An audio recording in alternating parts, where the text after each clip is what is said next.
SYM ආලෝකධාර YouTube channel එකට ඔයාව ආදරෙන් පිළිගන්නවා. ඔයාටත් මෙහෙම දැනෙලා තියෙනවද? කොච්චර මම උත්සාහ කරත් මගේ ජීවිතේ එකම තැන තියෙනවා වගේ. එහෙම දැනෙනවා නම් අද වීඩියෝ එක ඔයා වෙනුවෙන්මයි. මොකද අද අපි කතා කරන්නේ ඔයා කැමති ජීවිතේ ගත කරන්න බාධාවක් වෙන ඔයාගේ අතින් නොදැනුවත්වම නිතර සිදුවෙන ඊටාම ප්‍රබල වැරදි 6ක් ගැන. අදින් පස්සේ ඔයා කැමති ජීවිතය කරා ඔයාගේ ඉලක්ක කරා ළඟා වීමට ඇති මේ බාධා වීම් 6 හඳුනාගෙන ඔයා කැමති ජීවිතය ඔයාට ඉතා ඉක්මනින් ඔයා කරා ළඟා කරගන්න පුළුවන්. අපි බලමු එහෙනම් මේ නොදැනුවත්ව ඔයා අතින් නිතර එදිනෙදාම වෙන මේ ප්‍රබල වැරදි 6 මොනවද කියලා. පළවෙනි දේ තමා නිතරම තරහ ගැනීම. අපි හැමෝටම තරහ එනවනේ. ඒක සාමාන්‍ය මනුස්ස හැඟීමක්. හැබැයි තරහ ආවහම ඒ තරහ අනුවම කතා කරන්න, ක්‍රියා කරන්න පුරුදු වුණොත් ඒක අපේ ජීවිතයට විශාල බලපෑමක් කරනවා. තරහ වෙලා කියන වචනයක්, කෝපයෙන් කරන ක්‍රියාවක් සමහර වෙලාවට අවුරුදු ගණනාවක් තිස්සේ තිබුණු සම්බන්ධතාවයක් පවා විනාශ කරන්න පුළුවන්. ඒ නිසා ඊළඟ වතාවේ ඔයාට තරහ આવොත් වහාම ප්‍රතිචාර දක්වන්න එපා. ටිකක් නිහඬ වෙන්න, හුස්ම ගන්න, ඔයාගේ වචන ගැන හිතන්න. මම මේ මොහොතේ කියන දේ ගැන පස්සේ පසුතැවෙයිද? මම මේ මොහොතේ තරහ ගත්තොතින් ඉදිරියේදී මගේ ලයිෆ් එකට මොන වගේ බලපෑමක් ඇති වෙයිද? ඉදිරියේදී මම කැමති විදිහේ ජීවිතයක් මම ගත කරන්න ඕනේනේ. ඒකට මේ නිතර තරහ ගන්න එක කොයි විදිහට බලපායිද කියලා ඔයාම කල්පනා කරලා හිතන්න ඕනේ. එහෙම හිතලම මේ තරහ ගන්න එක ටික අඩු කරගන්න ඔයාටම පුළුවන්. මේ තරහ ගන්න එකෙන් මගේ ඉලක්ක කරා යන්නේකට බාධා වෙනවා නම් මට මේක හදාගන්නම වෙනවා. මම මේක හදාගන්නවාමයි කියලා ඔයාටම ඔයා කියන්න. ඒ විදිහට ඔයා තරහ පාලනය කරන හැම මොහොතකම ඔයා කැමති විදිහේ ජීවිතේ ළඟට ඔයා ලං වෙනවා. දෙවෙනි එක තමා නිතරම ඍණාත්මක දේවල් සිතන එක, අහන එක, බලන එක නවත්වන්න ඕනේ.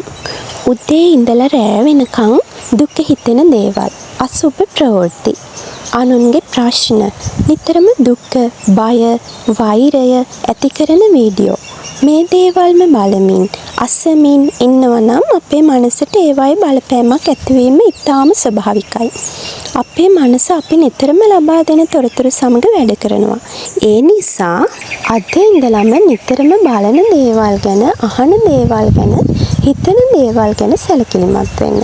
අහන සින්දු ගැන, බලන වීඩියෝ ගැන, බලන ෆිල්ම් ගැන, බලන කතා ගැන, ඔයා නිතරම කතා කරන මාතෘකා ගැන, මම මේ බලන්නේ මම කැමති විදිහේ ජීවිතය ඉදිරියේදී ලබා ගන්න අවශ්‍ය කරන දෙයක්ද? ඒකට වැදගත් දෙයක්ද? නැත්නම් කිසිම වැඩකට නැති අනවශ්‍ය දේවල්ද කියලා කල්පනා කරලා බලන්න. එක පාරටම මේ දේවල් නවත්වන්න බැරි නම් ටිකෙන් ටික නවත්වන්න උත්සාහ කරන්න. ඔයාගේ මනසට හොඳ දේවල්ම දෙන්න. ස්වයං වර්ධනය, ධනාත්මක අදහසක්, ස්වභාව ධර්මයත් එක්ක කාලය ගත කිරීම, නිහඬ වෙන්න එක, ඊටාම හොඳ වචන, ධනාත්මක වචන භාවිතය මේවාට වැඩි ඉඩක් දෙන්න. තුන්වෙනි කරුණ තමයි අනුන් ගැන අනවශ්‍ය ලෙස කතා කරන්න යන්න එපා. අපේ භාෂාවෙන් අපි කියනවා නම් ඕපාදූප සහ අනුන්ගේ ජීවිතය ගැන අනවශ්‍ය ලෙස කතා කිරීම. කෙනෙක් නැති තැන ඔහු ගැන නරක කියන එක, අනුන්ගේ අඩුපාඩු ගැන කතා කරන එක, ඊර්ෂ්‍යා කරන එක, කතා හදන එක, අනුන්ව පහත් කරලා Taman උසස් වෙන්න උත්සාහ කරන එක. මේ දේවල් අපේ මනසට ඊටාම නරක පණිවිඩයක් තමයි ලබලා දෙන්නේ. ඊටාම පහත් මට්ටමේ ඍණාත්මක ශක්තියක් තමයි ඔයා වටේට ගෙනල්ලා දෙන්නේ. ඒ නිසා අද ඉඳලම ඔයාගේ පවුලේ අය එකතු වෙලා ඉඳගෙන ඉඳි යහළුවන් එක්ක කතා කරනකොට මේ කිසිම වැඩකට නැති අනවශ්‍ය දේවල්, අනුන් ගැන දේවල් කතා කරනවා නම් මතක් කරලම හිතන්න මේ දේ තුලින් මම ඉදිරියේදී ගත කරන්න බලාපොරොත්තු වෙන ජීවිතයට බාධාවක් වෙනවා නම් ඉදිරි ජීවිතයට වැදගත් වෙන දෙයක් ගැන මම කතා කරන්න පටන් ගන්න ඕනේ කියලා මාතෘකාව වෙනස් කරන්න ඔයාට පුළුවන්. මොකද අපේ පවුලේ අපේ මයට එතකොට යහළුවන්ට එයාලා දන්නේ නැහැ ඇත්තටම එයාලා කතා කරන්නේ මොනවද කියලාවත්. එයාලා අතින් මේ වෙන වැරදි එයාලටවත් තේරෙන්නේ නැහැ. ඉතින් එයාලා අතින් මේ නොදැනුවත්ව වෙන එයාලා දන්නේම නැතුව මේ වෙන වැරදි එයාලා අතින් සිදු වෙනකොටත් එයාලා කැමති විදිහේ ජීවිතය ගත කරන්නත් එයාලටත් බාධාවක් වෙනවා. ඒ නිසා ඔයා දැන් දන්නවනේ ඔයා එයාලටත් කියලා දෙන්න. ඉතින් 4 වෙනි කරුණ තමා තමන්ටම නිතරම දොස් කියා ගැනීම. තමන්ටම ඔයා ඍණාත්මක වචන කියා ගන්නවා නම් නිතරම තමන්ට බැන ගන්නවා නම් ඒක ඊටාම පහළ ඍණාත්මක ශක්තියක්. ඔයා වටේට ඍණාත්මක ශක්තියමයි එකතු වෙන්නේ එතකොට. ඒ නිසා කවදාවත් තමන්ට බැන ගන්න එපා. තමන්ට දොස් කියා ගන්න එපා. ඒ වෙනුවට තමන්ට ආදරණීය වචන කතා කරන්න. ඒකෙන් ඔයාගේ දියුණුවමයි වෙන්නේ.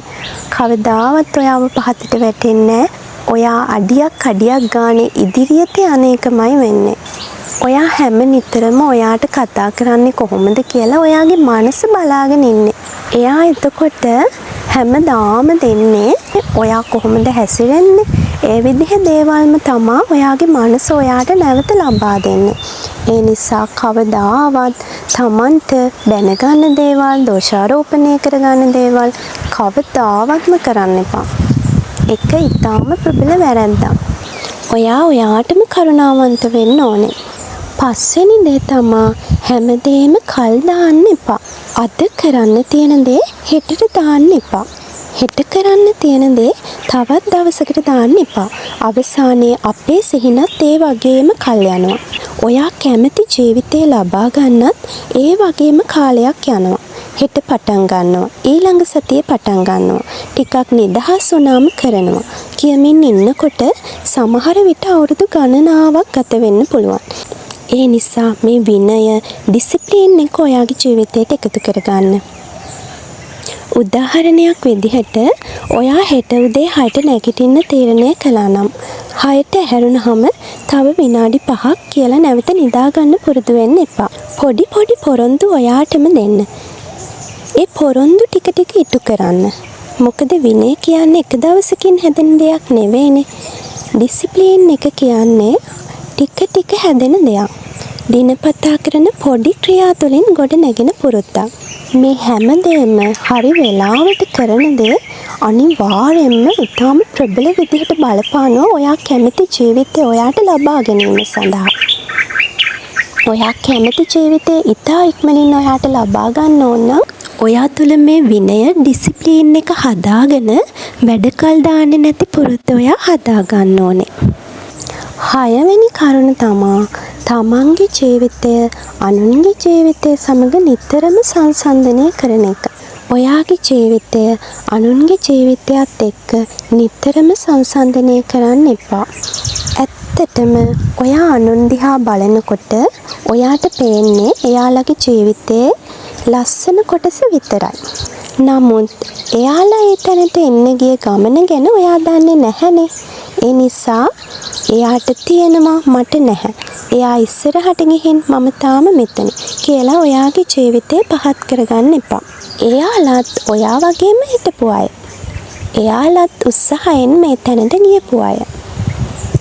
ඊයේ හිටපු ඔයා එක්ක අද ඉන්න ඔයාව සංසන්දනය කරන්න. අද ඔයා ඊට වඩා පොඩ්ඩක් හොඳ නම් ඔයා ඉන්නේ ඉදිරියෙන්. ඔයා කැමති ජීවිතේ, ඔයා ගත කරන්න කැමති ජීවිතේ ළඟට ඔයා ලං වෙන ගමන් තමයි ඔයා ඉන්නේ. ඉතින් ඔයා කැමති ජීවිතේ ලබා ගන්න ඔයාට ඊටාම පොඩි වැරදි කියලා දැනෙන මේ ඊටාම ප්‍රබල වැරදි 6 ඔයාගේ ජීවිතය තුළ අද ඉඳලා හදාගන්න පටන් ගන්න. ඔයා අතින් මේ නොදැනුවත්ව වෙන ඊටාම සාමාන්‍ය වැරදි විදිහට පෙනෙන මේ ප්‍රබල වැරදි 6 ඔයා ජීවිතේ හදාගත්තොතින් ඔයා කැමති කරන ඔයාගේ ආසා ඉලක්ක ඔයා කැමති විදිහේ ජීවිතේ ලබා ගන්න ඔයාට ඉතාම ඉක්මනින් පුළුවන්කම ලැබෙනවා. ඔයා අද ඉඳලා මේ දේවල් එකින් එක හදාගන්න පටන් ගත්තොතින් ඔයාගේ ජීවිතයේ වෙනස ඔයාටම ටිකෙන් ටික දැනෙන්න පටන් ගනීවි. අදම ඔයාගෙන්ම එක ප්‍රශ්නයක් අහන්න. මම ආස කරන ජීවිතේට මාව ලං කරන දේවල්ද මම අද කරන්නේ? නැත්නම් මේ ජීවිතයෙන් මාව ඈත් කරන දේවල්ද මේ කරන්නේ?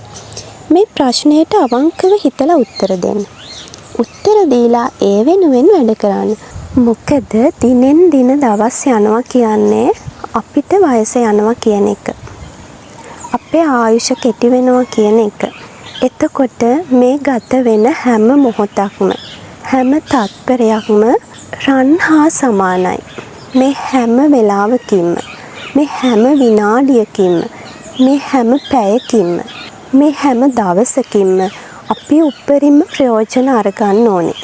අපි උපරිම ප්‍රයෝජන අරගෙන අපි කැමති විදිහේ අපි ආස කරන අපි නිදහසේ ජීවත් වෙන්න කැමති ඒ ජීවිතය සතුටින් පිරි දුකක් නැති පරිපූර්ණ භාවයෙන් යුක්ත ජීවිතය ලබා ගන්න. මොකද අපේ මේ ජීවිතය ආයුෂ අපිට අවුරුදු 100ක්වත් නැති තරම්. එහෙනම් මේ අපි ලැබුවා වූ ඊටාම දුර්ලභ මනුස්ස ජීවිතය ඊටාමත් අර්ථවත් විදිහට සතුටින් දුක් විඳින්නේ නැතුව අපි ගත කරන්න ඕනේ. අපේ පින අපි බලවත් කරගන්න ඕනේ. එතකොට තමයි අපිට අපි අවශ්‍ය කරන දේවල් අපි තුළට එන්නේ. අපිට ලැබෙන්නේ. ඒ නිසා පුළුවන් තරම් ඍණාත්මක දේවල් වලට තමන් තුළට එන්න දෙන්නේ නැතුව, තමා තුළින් අකුසල් වෙන්නේ නැතුව කුසලයේම බලවත් වෙන දේවල් කරන්න. පිනම බලවත් වෙන දේවල් කරන්න. එතකොට ඔයාටත් මේ ලැබුවා වූ දුර්ලභ මනුස්ස ජීවිතයේ දුක් විඳින්නේ නැතුව සතුටින් hina වෙලා වයසට යනකම් ජීවත් වෙලා ඉන්නකම් ඊටාම සතුටින් ජීවත් වෙන්න ඔයාට පුළුවන්. ජීවිතේ ආපස්සට හැරිලා බලනකොට ඔයාට පසුතැවීමක් ඇති වෙන්නේ නැහැ. ඇයි මම මේ දේවල් කරන්න මෙච්චර පරක්කුනේ කියලා හිතෙන්නේ නැහැ. ඒ නිසා අදම ඔයාගේ ජීවිතය හදාගන්න පටන් ගන්න. ඉතින් මම මේ කියලා දීපු වැදගත් කාරණා ඔයාට ගොඩක් ප්‍රයෝජනවත් වෙයි කියලා මම හිතනවා.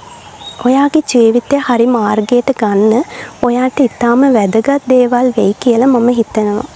ඔයාලන්ට ඉදිරියේදී කරන්න ඕනේ වීඩියෝ මොනවද? මාතෘකා මොනවද කියලා තියෙනවා නම් ඒ දේවල් මට කියන්න. මම ඔයාලා වෙනුවෙන් ඒ දේවල් ගැන කතා කරන්න සූදානම්. ඉතින් ඔයාලගේ අදහස්, ඔයාලගේ සිතුවිලි මාත් එක්ක බෙදා ගන්න කියලා ආදරෙන් ඉල්ලා සිටිනවා. මේ වගේ ජීවිතයට වටිනා අදහස්, ආධ්‍යාත්මික සිතුවිලි සහ ඔයාගේ ජීවිතය ඇතුළතින්ම වෙනස් කරගන්න පුළුවන් වීඩියෝ තවත් බලන්න කැමති නම් අපේ SYM ආලෝකධාර YouTube channel එක subscribe කරලා අපිත් එක්ක එකතු වෙන්න කියලා ආදරෙන් ඉල්ලා සිටිනවා. මේ වීඩියෝ එක ඔයාට වටිනා දෙයක් වුණා නම් like එකක් දාන්න. මොකද ඔයා දානේ එක like එකකින් මේ වීඩියෝ එක තවත් කෙනෙක්ට බලන්න පුළුවන්කම ලැබෙනවා. ඒ නිසා ඔයා දානේ එක like එකකින් තමයි මේ වීඩියෝව තව පිරිසකට බලන්න පුළුවන්කම ලැබෙන්නේ. ඉතින් ආදරෙන් ඉල්ලා සිටිනවා like කරන්න, share කරන්න, comment කරන්න. ඔයාලට මොනවා හරි ජීවිතේ දැනගන්න දේවල් තියෙනවා නම්, ඔයාලට මේ වීඩියෝ බලනකොට මොනවා හරි ප්‍රශ්න ඇති වෙනවා නම්, ගැටලු ඇති වෙනවා නම්, ඒ හැම දෙයක්ම මට කියන්න කමෙන්ට් එකකින් මට දාන්න කියලා මම ආදරෙන් ඉල්ලා සිටිනවා. මට වෙලාවක් තියෙන ගමම්ම මම ඔයාලන්ට ඒවට උත්තර දෙනවා. නැත්නම් වීඩියෝ එකකින් ඔයාලත් එක්ක ඒ ගැන කතා කරනවා. ඔයාගේ ජීවිතයටත් ඔයා ආදරය කරන හැමෝගෙම ජීවිතයටත් සැනසීම, සතුට සහ යහපත ලැබෙන්න කියලා මම හදවතින්ම ප්‍රාර්ථනා කරනවා. ඉතින් ඊළඟ වීඩියෝ එකෙන් අපි නැවත හමු වෙමු. ඔයාගේ ජීවිතයට සැනසීම ලැබේවා. ඔයාගේ හිතට ශක්තිය ලැබේවා. ඔයාගේ ගමනට ආලෝකයක්ම ලැබේවා. ඔයා ආස කරන යහපත් ජීවිතේ ටිකෙන් ටික ගොඩනගා ගන්න අවශ්‍ය ධෛර්යය, විශ්වාසය සහ ශක්තිය ලැබෙන්න ඕනේ ඔයාට. ඊළඟ වීඩියෝ එකෙන් අපි නැවත හමු වෙමු. ඔයාට සැනසිලිදායක, සැනසීමෙන් යුක්ත සුන්දර දවසක් වේවා. එහෙනම් හැමෝම සතුටින් පරිස්සමෙන් ඉන්න. නැවත අපි හමු වෙමු.